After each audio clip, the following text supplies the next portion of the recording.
আসসালামু আলাইকুম everyone, welcome to ছন্দাস cuisine. আশা করি সবাই খুব ভালো আছেন, সুস্থ আছেন।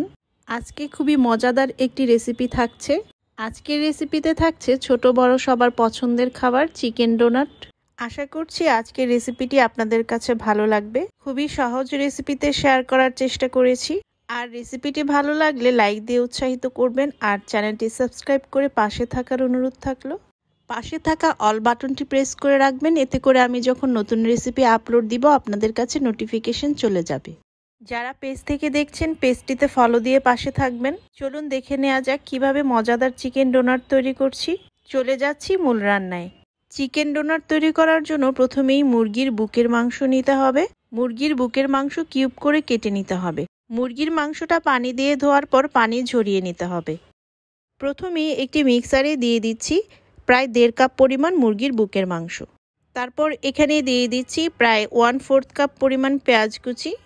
তারপর দিয়ে দিচ্ছি প্রায় 2টি কাঁচামরিচ কুচি।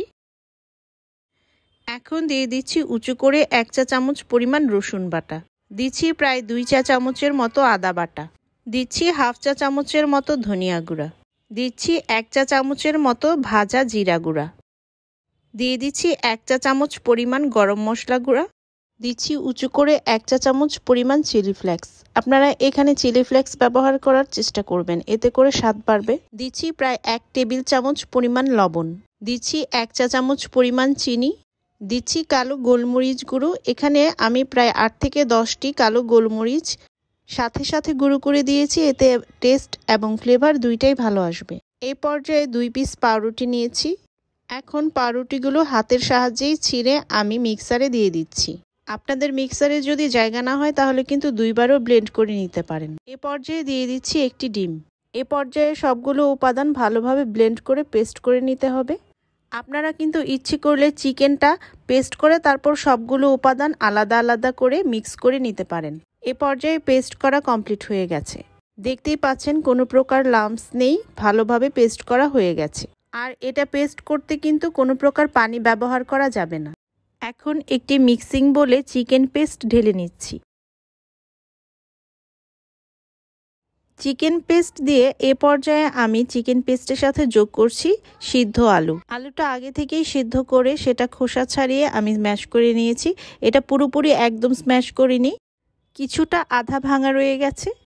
চিকেন পেস্ট ও আলুর সাথে এ পর্যায়ে দিয়ে দিচ্ছি 1 টুকরো লেবুর রস।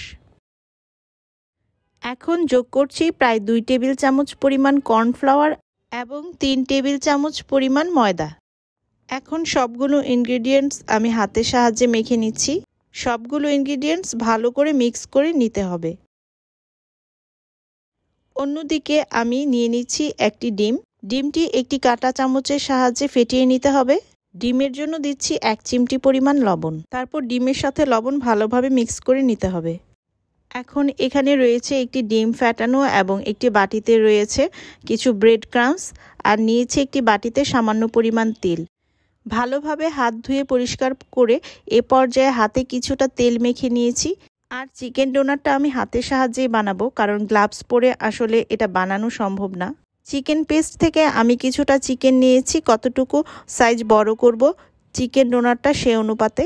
এ পর্যায়ে আমি একটা চ্যাপ্টা শেপ দিয়ে দিচ্ছি, দেখতেই পাচ্ছেন। সবচেয়ে বড় কথা, শেপ দেওয়ার সময় খেয়াল রাখতে হবে কোনো জায়গায় যেন ফাটা না থাকে, সেই জন্য চেপে চেপে শেপটা দিতে হবে এবং সাইডটাও একটু চেপে দিতে হবে যেন কোনো প্রকার ফাটা না থাকে।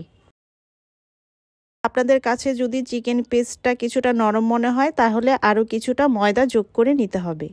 এই পর্যায়ে বাটি থেকে আমি কিছুটা তেল নিয়ে মাঝখানে একটা ছিদ্র করে দিচ্ছি ডোনাটের শেপ দেওয়ার জন্য। দেখতেই পাচ্ছেন আমি কিভাবে কাজটা করছি। আপনারা কিন্তু এই কাজটা একটা কুকিজ কাটার কিংবা বোতলের ক্যাপ দিয়েও করতে পারেন, কিন্তু হাত দিয়ে করাটা আমার কাছে সহজ মনে হয়েছে তাই আমি এটা করেছি। মাঝে ডোনাটের শেপ দেওয়া হয়ে গেলে তখন কিন্তু মাঝখানটাও ভালোভাবে চেপে দিতে হবে যেন মাঝখানেও কোনো প্রকার ফাটা না থাকে।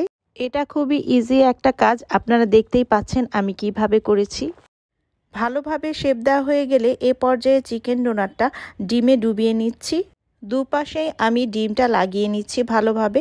ডিমটা লাগিয়ে নেওয়া হয়ে গেলে এ পর্যায়ে চিকেন ডোনাটটা দিয়ে দিচ্ছি ব্রেড ক্রাম্বসে। চিকেন ডোনাটটা ব্রেড ক্রাম্বসে ভালোভাবে কোট করে নিতে হবে। ডোনাটের মাঝে যে ফাঁকা জায়গা আছে সেই জায়গাটাতেও ব্রেড ক্রাম্বস ভালোভাবে দিয়ে দিতে হবে। আর ব্রেড ক্রাম্বস লাগানোর কাজটা কিন্তু শুকনো হাতে করতে হবে। শুকনো হাতে ভালোভাবে ব্রেড ক্রাম্বস দিয়ে চিকেন ডোনাটটা কোট করে নেওয়া হয়ে গেছে, দেখতেই পাচ্ছেন। এভাবে প্রতিটা ডোনাট আমি রেডি করে নিয়েছি। চিকেন ডোনাট রেডি করা হয়ে গেলে রেফ্রিজারেটরের নর্মাল টেম্পারেচারে এটা রেখে দিতে হবে 10 থেকে 12 মিনিটের জন্য।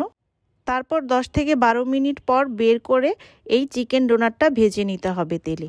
ফ্রিজারে সংরক্ষণ করতে হলে এয়ারটাইট বক্স কিংবা জিপলক ব্যাগে রেখে দিতে হবে এবং এটা সংরক্ষণ করা যাবে প্রায় 1 মাসের মতো। ভাজার 8 থেকে 10 মিনিট আগে নামিয়ে রাখলে এটা সুন্দর করে ভেজে নেওয়া যাবে। কয়েকটা ডোনাট আমি ভেজে দেখাচ্ছি।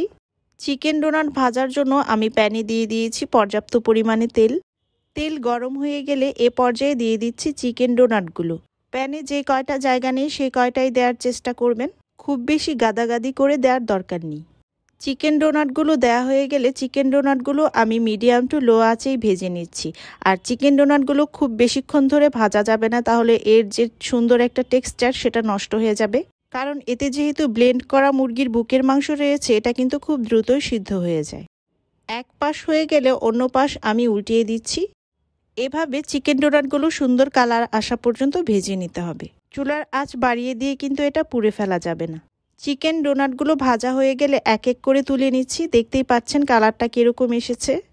চিকেন ডোনাটগুলো ভাজা হয়ে গেলে একটি টিস্যু পেপারে রাখতে হবে যেন এক্সট্রা যে তেলটা রয়েছে সেটা অ্যাবজর্ব করে নেয়। চিকেন ডোনাটগুলো পরিবেশন করে দেখাচ্ছি, দেখুন কতটা সুন্দর হয়েছে এবং ক্রাঞ্চি হয়েছে। কোনো প্রশ্ন থাকলে আমাকে কমেন্ট করে জানাবেন, আমি উত্তর দেওয়ার চেষ্টা করব। আর চ্যানেলটি সাবস্ক্রাইব করে পাশে থাকার অনুরোধ রইল। সবাই ভালো থাকবেন, সুস্থ থাকবেন, আমার এবং আমার পরিবারের জন্য দোয়া করবেন। আল্লাহ হাফেজ।